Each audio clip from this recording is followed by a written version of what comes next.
কলকাতার park circus মানে যেটাকে আমরা আর কি মিনি পাকিস্তান বলে ধরে থাকি, যেটাকে আমরা বাংলাদেশের রোহিঙ্গাদের ঠেক বলে জেনে থাকি। আর সেই মিনি পাকিস্তানের 7 পয়েন্টে গতকাল মানে 17 মে সানডে 2026 পুলিশ পুরো দাবাং স্টাইলে খেলেছে, দাবাং স্টাইলে ফুল খেলেছে, পুরো ফুল বিশাল খেলেছে। পুলিশের এই খেলা দেখে পুরো মুগ্ধ আমরা সকলেই জানি পশ্চিমবঙ্গে নতুন সরকার গঠন হয়েছে এবং নতুন সরকারের তরফ থেকে শ্রী শুভেন্দু অধিকারী মহাশয়কে মুখ্যমন্ত্রী বানানো হয়েছে। আর 9 মের পরের থেকে মানে শপথ গ্রহণের পরের থেকে একটার পর একটা পদক্ষেপ নিয়ে চলেছে আমাদের নতুন মুখ্যমন্ত্রী শ্রী শুভেন্দু অধিকারী মহাশয়, যাকে আমরা আর কি এখন নায়ক সিনেমার অনিল কাপুরের ভূমিকায় দেখছি। তো তার নিয়মের মধ্যে কয়েকটা নিয়ম মুসলিমের জন্য বেঁধে দিয়েছে। সেটা হলো প্রকাশ্যে রাস্তায় নামাজ পড়া যাবে না, রাস্তা অবরোধ করে যেভাবে এতদিন নামাজ পড়ে এসেছেন সেটা আর করা যাবে না। লাউড স্পিকার যে কোনো ধর্মীয় স্থান, সেটা মন্দির হোক মসজিদ হোক, সেই জায়গায় যে ধর্মীয় গান রয়েছে কিংবা তাদের যে আজান রয়েছে সেগুলোকে লাউড স্পিকারের মাধ্যমে চারিপাশে যেভাবে ছড়ানো হতো এতদিন, আমরা মানে যেই জায়গাটা মসজিদ রয়েছে সেই জায়গা ছাড়া আরো অন্যান্য জায়গায় পৌঁছে দেওয়া হতো। মাইকের আওয়াজ এতটাই জোরে থাকতো এবং মাইক বিভিন্ন দিকে অ্যাঙ্গেল ঘুরিয়ে, বিশেষ করে হিন্দু পাড়ার দিকে মাইকের অ্যাঙ্গেলটা ঘুরিয়ে রেখে তাদেরকে লাউড স্পিকারের মাধ্যমে সেই আজান শোনানো হতো। তো সেইগুলোকেও বন্ধ করতে বলেছে এবং প্রকাশ্যে যেভাবে গো হত্যা হতো, আমাদের গোমাতা যাকে আমরা পূজা করে থাকি, সেই গো হত্যাকেও প্রকাশ্যে বন্ধ করতে বলেছে। এবং এই গরুর মাংস বিক্রি যারা করছে তাদেরকে বিশেষ বিশেষ যে প্রোটোকল গুলো রয়েছে সেগুলোকে ফলো করতে হবে, হয়তো লাইসেন্সও নিতে হবে, এমনটাই নতুন সরকার বেঁধে দিয়েছে। এবং তাই নিয়ে গতকাল পার্ক সার্কাসের 7 পয়েন্টে মুসলিমগুলো বিক্ষোভ জানিয়েছে, শান্তিপূর্ণভাবে কোন রকম আন্দোলন করেনি। পুলিশের দিকে ইট ছুঁড়েছে, ইট পাটকেল ছুঁড়েছে পুলিশের দিকে, গাড়ি ভেঙে দিয়েছে, কেন্দ্র বাহিনীর উপরে চড়াও হয়েছে। মানে বুঝতে পারছেন এতদিন ধরে প্রাক্তন মুখ্যমন্ত্রী মমতা ব্যানার্জি এদেরকে কি সাহস দিয়ে রেখেছিল, যে যার কারণে এরা প্রশাসনের ওপরে হামলা চালাচ্ছে। এর আগে আমরা হিন্দুরা যখন আন্দোলন করতাম শান্তিপূর্ণ ভাবে, নিরস্ত্র ভাবে, কোন রকম ভাবে প্রশাসনকে টার্গেট করে কোনো ইট পাটকেল ছুটতাম না, কোনো গাড়ি ঘোড়া কিছু ভাঙতাম না, তখন আমাদের হিন্দুদের উপর অত্যাচার করানো হতো এই পুলিশকে দিয়ে। এই পুলিশ নিরুপায় হয়ে শুধু নির্দেশটা ফলো করতো, কারণ তাদেরকে ওই ওপর থেকে নির্দেশ দেওয়া হতো যে এদেরকে লাঠিচার্জ করো, এদেরকে রক্তাক্ত করো, এদেরকে ওখান থেকে হাঁটাও। আর আজকে যখন পুলিশের উপরে হামলা হলো, পুলিশের উপরে ইট পাটকেল ছোড়া হলো, বাস থেকে শুরু করে বিভিন্ন যানবাহনকে ভাঙচুর করা হলো, কেন্দ্র বাহিনীকে টার্গেট করা হলো, আন্দোলনের নামে নোংরামি করলো, সেই ওয়াকাব আন্দোলনের মতো, ওয়াকাব আন্দোলনের সময় যেমন করেছিল না নোংরামি আন্দোলনের নামে, সেরকমটাই গতকাল পার্ক সার্কাসের 7 পয়েন্টে করেছে। আর যখন পুলিশ দাবাং স্টাইলে খেলা শুরু করলো তখন তারা পুলিশের এগেনস্টে গিয়ে বিভিন্ন ভাবে দুর্নাম ছড়াচ্ছে, নতুন সরকারের নামে দুর্নাম ছড়াচ্ছে, যে নতুন সরকার এসে মুসলিমের উপরে শোষণ তোষণ করছে। সবকিছুর একটা সিস্টেম রয়েছে। যারা শিক্ষিত মুসলিম সমাজের ব্যক্তিত্ব রয়েছে, যারা প্রধানে রয়েছে, তারা কিন্তু বুঝে গেছে। তারা কিন্তু বিভিন্ন ইন্টারভিউতে বলেছে, হ্যাঁ ঠিকই তো, আমাদের ধর্মটা আমাদের মধ্যে পালন করি, তাদের ধর্মটা তাদের মধ্যে পালন করুক। আমরা কেন লাউড স্পিকার ইউজ করব? আমরা কেন রাস্তা বন্ধ করে, রাস্তা অবরোধ করে নামাজ পড়বো? নির্দিষ্ট জায়গা রয়েছে সেখানে কি নামাজ পড়বো। গো হত্যা যদি প্রকাশ্যে না করতে বলা, একেবারে তো বন্ধ করেনি, প্রকাশ্যে করতে বারণ করেছে এবং কিছু প্রোটোকল রয়েছে, লাইসেন্স প্রাপ্ত হতে হবে গরুর মাংস যারা বিক্রি করছে, নিয়মের মধ্যে চলতে বলেছে। এতদিন ধরে সিস্টেমটা পুরো এলোমেলো হয়েছিল, আর সেই সিস্টেমটাকে সোজা পথে এগিয়ে নিয়ে যাচ্ছে। কোন রকম তোলাবাজি হবে না, কোন রকম অবৈধভাবে ঘর বাড়ি থাকবে না, কোন রকম অবৈধভাবে টোল থাকবে না, কোন রকম অবৈধ কাজ থাকবে না। তো সেই নিয়ে অগ্রসর হয়েছে নতুন সরকার। তো সেখানে দাঁড়িয়ে কিন্তু যারা শিক্ষিত মুসলিম, অ্যাকচুয়ালি যারা বোঝে, ওই সায়না আর কি, তারা কিন্তু বুঝে গেছে। তারা কিন্তু ওই প্রকাশ্যে লাঠিচার্জ হওয়ার জন্য রাস্তায় নেমে বিক্ষোভ জানায়নি। তারা কিন্তু বেশ ওই এসি ঘরে বসে রয়েছে, বসে ওই টিভি চ্যানেল খুলে তামাশাগুলো দেখছে। কিন্তু তারাই আবার মগজ ধোলাই করে এই যারা অবুঝ টাইপের আছে তাদেরকে পাঠিয়ে দিচ্ছে, আর তারাই কিন্তু কেলান খাচ্ছে। আরে চাচি, এটা নতুন সরকার, এটা মমতা বেগমের সরকার না, সরকার চেঞ্জ হয়ে গেছে। এতদিন যে দাদাগিরি করে এসেছেন আপনারা, যে গুন্ডাগিরি করে এসেছেন, যে থ্রেট কালচার চালিয়ে এসেছেন, নিজের ইচ্ছা মতো করে যেভাবে চলে এসেছেন, কলকাতার পাক সার্কাসকে যেভাবে মিনি পাকিস্তান, রোহিঙ্গাদের ঠেক এইগুলো বানিয়ে এসেছেন, সেগুলো আর চলবে না। ইন্ডিয়া পাকিস্তানের ম্যাচ হলে পাকিস্তান জিন্দাবাদ, পাকিস্তানের ফ্ল্যাগ ওড়ানো, এসব ভুলে যান। ওসব এখন অতীত। পাঁচতলা মল পুরোটাই এখন সেটা ভাঙা হবে, সেটা ভাঙা হবে। বিজেপি হাটাও, তৃণমূলকে আনো, কারণ তৃণমূল তো তোমাদেরকে পাওয়ার দিয়ে রেখেছিল। তৃণমূল ছিল বলে তো এতদিন গায়ের জড়ি করে বেশ একদম দখলদারি করে রেখেছো। ডকুমেন্টস তো ঠিকঠাক নেই। এই দেশের তো মাল না আপনারা, যেদিক থেকে এসেছেন সেদিকে চলে যান সময় থাকতে থাকতে। সরকার বলেছে যারা এখানে অবৈধভাবে আছেন তারা সসম্মানে বেরিয়ে যান, নাহলে কিন্তু স্টেপ নেওয়া শুরু হলে তখন কিন্তু এই পেছন থেকে হাগু করারও সময় পাবে না। দৌড়াতে দৌড়াতে হাঁটতে হবে, ছেত্রে যাবে পুরো। পশ্চিমবঙ্গের প্রশাসনের এই রূপ দৃশ্য দেখে না মন থেকে অনেক খুশি হয়েছি। অ্যাকচুয়ালি এরা না এদের সঠিক পথেই ছিল। হ্যাঁ, এদের মাথাতে যারা আছে, যে আইপিএস অফিসার ছিল না, সবাই নয়, যারা আর কি করাপশনের সঙ্গে যুক্ত ছিল, যাদের আর কি টাকা খেয়ে খেয়ে ভুঁড়িটা মোটা হয়ে যাচ্ছিল, তাদের দৌলতেই কিন্তু এই নিচু তলার যে পুলিশগুলো রয়েছে, মানে র্যাঙ্ক নিচুতে, তো তারা সেই কাজগুলো করতো। তোলাবাজি থেকে শুরু করে বিভিন্ন ভাবে যারা সঠিক রয়েছে তাদের উপর অত্যাচার, 26,000 শিক্ষার্থী পথে নেমে প্রতিবাদ জানাচ্ছে, তাদের বুকে লাথি, তাদেরকে লাঠিচার্জ করে তাড়িয়ে দেওয়া। আরজি করের সময় তিলোত্তমার জন্য যারা রাত নেই দিন নেই রাস্তায় নেমে প্রতিবাদে আওয়াজ তুলেছে, কণ্ঠস্বর সব জায়গায় পৌঁছে দিয়েছে, তাদের উপরে লাঠিচার্জ করা, তাদেরকে বিভিন্ন ভাবে এই মামলা ওই মামলায় ফাঁসিয়ে দেওয়া, তো এগুলো কিন্তু তারা করতে বাধ্য হয়েছে, কারণ তাদেরকে ওই ওপর থেকে নির্দেশ দেওয়া হতো, আর সেই উপরের নির্দেশটাই পুলিশগুলো ফলো করতো। বর্তমানে যে পুলিশগুলো রয়েছে সেই পুলিশই কিন্তু দুদিন আগে ছিল, তখন শুধু অন্য সরকার ছিল, আর এখন অন্য সরকার এসেছে। পুলিশ একই, শুধু সরকারটা চেঞ্জ হয়েছে। পুলিশ এখন দাবাং স্টাইলে খেলছে, দাবাং স্টাইলে অন্যায়কে আর সহ্য করবে না। অনেক সহ্য করেছে, ওরাও অনেক অপেক্ষা করেছিল কবে ওদের হাতটাকে সাফাই করবে। সুযোগ পেয়েছে, সবে তো একটা প্রথম ধাপ দেখালো পাক সার্কাসের 7 পয়েন্টে। আস্তে আস্তে দাঁড়ান, আরো খেলা হবে। এই পাক সার্কাসের 7 পয়েন্ট থেকে শুরু করে রাজাবাজার সমস্ত জায়গায় বাইক আরোহী শুধুমাত্র তাদের ওই ইসলামিক যে টুপি রয়েছে সেই টুপি পরে যাতায়াত করতো, হেলমেট পরতো না। হেলমেট কেন নেই, কেন পরেনি এই বলার যে সাহসটা, সেটা পুলিশের ছিল না, কারণ তাদের মুখটাকে ওই ওপর থেকে বন্ধ করা ছিল। তারা তাদেরকে ধরে যে ফাইন দেবে হেলমেটের জন্য, সেটাও দিতে পারতো না। নিউ টাউনে যান, নিউ টাউনেও সেম ছিল। এখন সব শায়েস্তা হয়ে গেছে, সব শায়েস্তা হয়ে গেছে, কারণ নতুন সরকার এসেছে। বেশ ভালো লাগছে ভাই।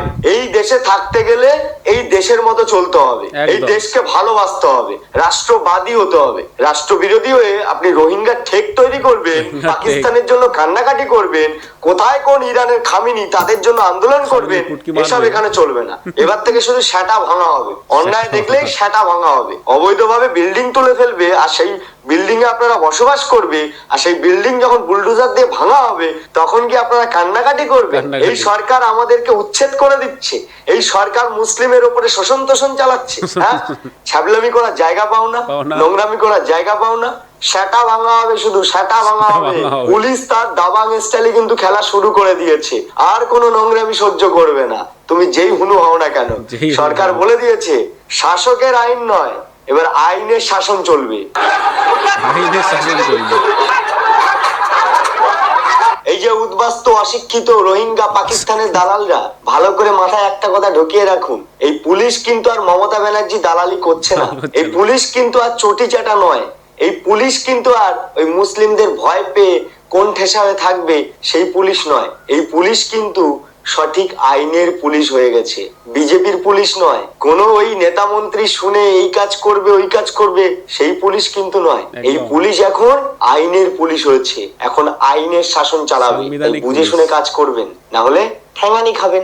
বেতের লাঠির প্যাদানি, ওই যে রড, কেমন লাগছে? সেটা ভাঙছে তো, লাল হচ্ছে তো, আরো লাল হবে, দাঁড়াও, লাল টমেটোর মতো পুরো টস টস করবে, তখন আর পালিয়ে যাবার কোনো জায়গা পাবে। সত্যি কথা বললে প্রহ্লাদার মানে কথাগুলো, মানে প্রহ্লাদার ভিডিওগুলো এত মানে বেশ ভালো বানায়। সত্যি আমরা জানতাম প্রহ্লাদা একটা ভিডিও করাতে মানে খামিনির বলেছিল যে তোদের খামিনির বাপের পুটকি মারা গেছে, সেই কথাটা নিয়ে প্রহ্লাদার নামে কতগুলো কেস এফআইআর করা হয়েছিল। ঠিক আছে, বারাসাত থানায় তাকে, বসিরহাট থানা থেকে এইগুলো করেছিল। করেছিল, বারাসাত থানা তাকে অ্যারেস্ট করেছিল। তো এই হচ্ছে বিষয়গুলো, যে মানুষটা একটা সময় চেষ্টা করেছিল হিন্দুদেরকে জাগানোর জন্য, হিন্দু জাগরণ করার জন্য, হিন্দুদেরকে এই মানে ঐক্যবদ্ধ হওয়ার জন্য, এক হওয়ার জন্য, যেটা তার যুদ্ধ ছিল, শুধু তার না, অনেকের যুদ্ধ ছিল, আমাদের যুদ্ধ ছিল। তো সেই যুদ্ধে আমরা এখন জয়ী। আর তারপরে কথা, জয়ী হওয়ার পরে মানে আমাদের এখন মানে এই সিচুয়েশন বা এখন এই ঘটনাগুলো দেখে সার্থক মনে হচ্ছে নিজেদেরকে, যে না আমরা সঠিক পথেই ছিলাম, আমরা সঠিক কাজই করেছিলাম, আমরা বাংলার মানুষের জন্যে আমরা আওয়াজ তুলেছিলাম। আজকে আমরা আওয়াজ তুলেছিলাম বলে আজকে মানুষ পাল্টেছে, মানুষ তার ভোটটা সঠিক জায়গায় দিয়েছে এবং আজকে সঠিক সরকার পেয়েছে। কারণ সঠিক সরকার না পেলে এই শাসকের আইন হতো, ঠিক আছে, শাসকের আইন হলে জীবনে কোনো দিন কোনো ভালো কাজ হতো না। আইনের শাসক দরকার, শাসকের আইন একদম নয়, ঠিক আছে। কারণ এই শাসক যা বলতো তাই করতো, শুধুমাত্র হিন্দু বিরোধী। হিন্দুরা কোথাও কিছু করবে সেখানে গিয়ে পুলিশদের পাঠিয়ে দেবে মারদাঙ্গা করতে, হিন্দুদের কোনো অনুষ্ঠানে পুলিশরা কিছু করতে পারবে না, মুসলিমদের সব ছাড়। সেই দিন কিন্তু আজ কিন্তু আর নেই ভাই। আজ সরকার পরিবর্তন হয়েছে, আজ মানুষ পরিবর্তন হয়েছে, আজ কিন্তু পুলিশের চিন্তাভাবনা পুরো পরিবর্তন হয়ে গেছে।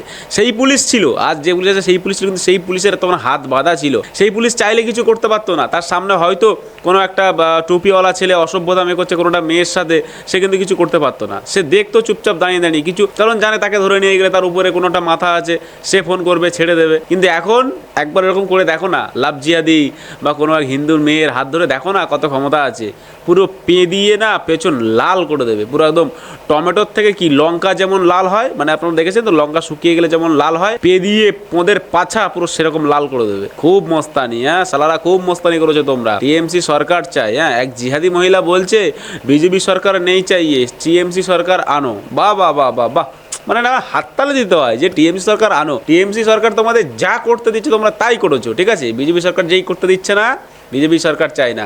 আরে বে তোরা কে বিজেপি সরকার, তোরা কি ভোট দিয়েছিস বিজেপিকে? সালা আমি এটাই বলতে চাই, এই জিহাদি বাহিনীকে, কলকাতার পার্ক সার্কাসের 7 পয়েন্টে যতগুলো জিহাদি আছে এরা কিন্তু কেউ বিজেপিকে ভোট দেয়নি। বিজেপি সরকার আনার জন্য এদের কোনো অবদান নেই, ঠিক আছে। যেখানে যেখানে আছে আপনার ওই দিকে মালদার দিকে, মুর্শিদাবাদের দিকে কিছু মানুষ দিয়েছে, বহরমপুরের দিকে কিছু মানুষ দিয়েছে, বিজেপিকে ভোট দিয়েছে, সেখান থেকে কিন্তু বিধায়ক বেরিয়েছে। কিন্তু এই কলকাতার মালগুলো একটাকেও ভোট দেয়নি। কলকাতার সব মালগুলো ফিরহাদ হাকিমকে ভোট দিয়েছে, দিয়ে ফিরহাদ হাকিমকে জিতিয়েছে। এখন তোর ফিরহাদ হাকিম তোদের বাপ কোথায়, তোদের জিহাদি বাপ কোথায়? ফিরহাদ হাকিমকে ডাক দেখি ওখানে কেমন পারিস। ফিরহাদ হাকিমকে সামনে পুরো পিটিয়ে ছাল তুলে দেবে পুলিশ, ঠিক আছে। ফিরহাদ হাকিম এসে ওখানে ওই দাওয়াতে ইসলাম মারাবে, তাই তো সালা তোমরা। বলে কি যে ইসলাম হয়ে জন্মায়নি, জন্ম নেয়নি, তার ভাগ্য খুব খারাপ।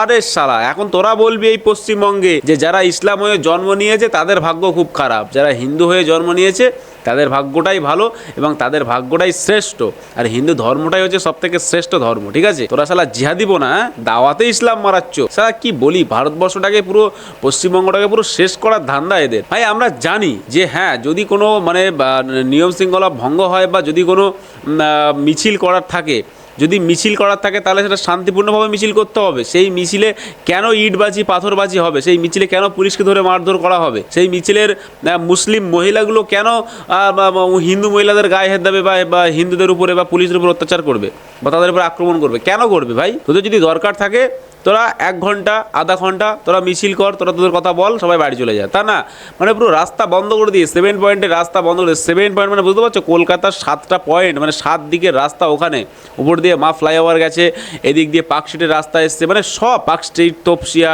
থেকে শুরু করে সব দিকের রাস্তা ওইখানেই 7 পয়েন্টে। ওইদিকে শিয়ালদা যাওয়ার রাস্তা। তো মেন কথা হচ্ছে 7 পয়েন্ট ওটা খুব একটা মানে যানজট এরিয়া এবং খুব এমার্জেন্সি এরিয়া। ওখান থেকে 1 মিনিট যদি বন্ধ করা হয় রাস্তা, তাহলে পুরো সারা কলকাতার কানেকশন বন্ধ হয়ে যাবে। সারা কলকাতায় যে মানুষ যায়, গাড়িগুলো যায়, সব বন্ধ হয়ে যাবে। সেখানে গিয়ে জিহাদিগুলো 7 পয়েন্টের রাস্তা অবরোধ করে দিয়েছে, দিয়ে পুরো রাস্তা জ্যাম করে দিয়েছে। মানে বাপকেলে সম্পত্তি জানো এদের 7 পয়েন্টটা। সালা ঘরে ধর্ণা কর, তোদের নিজস্ব ঘরে গিয়ে সব ধর্ণা কর, ঘরে গিয়ে জিহাদি কর, রাস্তায় বেরিয়ে না। এটা সব থেকে বাজে এবং জঘন্য একটা পন্থা আমরা দেখে আসছি বহুত দিন থেকে, তৃণমূল সরকার চলাকালীন, যে রাস্তায় বেরিয়ে জিহাদি না, রাস্তায় বেরিয়ে উল্লু বাহিনী শুধুমাত্র আল্লাহু আকবার করবে। কেন ভাই? ঘরে কর না। এদের তো মানে আল্লাহু আকবার বন্ধ হয়ে গেছে, কারণ ভাই মাইকে লাউড স্পিকার পুরো বন্ধ। তো তোমরা যারা আমার এই ভিডিও দেখছো, তোমাদের যদি বাড়ির আশেপাশে কেউ যদি লাউড স্পিকারে বাজায়, তোমরা অবশ্যই কমেন্ট করে বলো এবং অবশ্যই আওয়াজ তোলো। আশেপাশে তোমাদের যদি প্রশাসনিক কেউ থাকে বা যদি কোনো থানা থাকে, তাহলে অবশ্যই সেগুলো আপনারা লিখিত দরখাস্ত দিন যে আমাদের পাড়ায় এখনও পর্যন্ত জোরে জোরে লাউড স্পিকার বাজাচ্ছে, মানে জোরে জোরে সেই মাইকে আজান দিচ্ছে, সকালে একবার, বিকালে একবার, দুপুরে একবার, এই সমস্ত যেন বন্ধ হওয়া দরকার। আর এগুলো অবশ্যই কিন্তু আমাদের সরকার এর বিরুদ্ধে কিন্তু স্টেপ নেবে। তো এই জন্যে এই জিহাদিগুলো কিন্তু বুঝে গেছে যে ভাই এই পশ্চিমবঙ্গে কিন্তু আর কিছু করা যাবে না, কারণ পশ্চিমবঙ্গের সরকার পাল্টে গেছে। কারণ তাদের রাজনীতি বা তাদের এই চিটিংবাজি বা যেখানে সেখানে মারদাঙ্গা আর কিন্তু চলবে না, কারণ তারা মানে আস্তে আস্তে বুঝবে। এখন তো সবে শুরু, মানে এখন তো সবে পুলিশ তাদের নিজেদের কাজ মানে শুরু করে দিয়েছে সাংবিধানিক আইন মেনে। মানে পুলিশের এতদিন হাত বাঁধা ছিল, পুলিশ মানে চাইলেও কিছু করতে পারতো না।